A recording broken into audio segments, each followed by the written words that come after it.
বাচ্চা আছে যতদিন কাজ করতে হবে ততদিন। সো চলেন কাজ করি।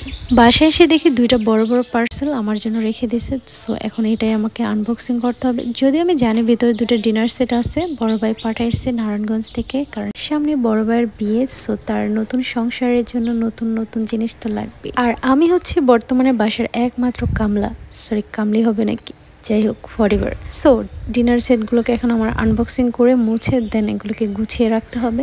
যদিও বাসায় ছোট ভাই রোহিঙ্গা একটা ছিল, আর ওই আমার ফোর্স করছে যে এগুলো তাড়াতাড়ি খোল মুছে রেখে দিই, কিন্তু পরে ও পুরাই পোল্টি মারছে, আমার একটু হেল্প করে নেই, মানে আমরা ফাঁসাই দিয়ে তারপর মজা নিচ্ছে। এমনিতেই আমার সকাল থেকে মাথা ব্যথা, তো আমি ভাবছিলাম এগুলো রাতে করবো, কিন্তু ও আমার পুরাই ফাঁসাই দিয়ে দেন দূর থেকে মজা নিচ্ছিল। আর বড় ভাইয়ের চয়েস বরাবরই সুন্দর। সো দুইটা ডিনার সেটই অনেক সুন্দর হয়েছে, যদিও আমাকে দেখাইছে, আমি সিলেক্ট করে দিছি, দেন ও কনফার্ম করছে। এদিকে দুইটা ডিনার সেটের মধ্যে এক বস্তা পেপার দিয়ে রাখছে, আর পুরো ঘরটা একদম পেপারে ভরে গেছে। আর এখন এগুলো সব আমার এক হাতে ক্লিন করতে হবে। ওপ সরি, আমার তো দুই হাত। তো এতগুলো জিনিস এখন আমার এক হাতে ক্লিন করতে হবে। ছোট ভাই রোহিঙ্গাটারে এত করে রিকোয়েস্ট করলাম যে কয়েকটা মুছে দিয়ে, কিন্তু দিবে না, কারণ ওই দিন ও জামা কাপড় ধুতে গেছে আর ওই ভিডিও করে আমি ছেড়ে দিচ্ছি। আজকে যদি ও মুছে, আমি যদি সেই ভিডিও করে ছেড়ে দিই, তাই সেই ভয়ে বেচারা আমার কাছে আসে। এমনিতেই সকাল থেকে মাথাটা দৌড়ে আছে, তারপর কোনটা কোথায় রাখবো এগুলো ভাবতে ভাবতে আমার মাথাটা পুরো হ্যাং হয়ে যায়। এই হচ্ছে ফাইনাল লুক। সো এটা কমপ্লিট করতে আমার 2 থেকে 3 ঘন্টা সময় লেগেছে, আর এর মাঝে আমার অনেকবার ব্রেক নিতে হয়েছে।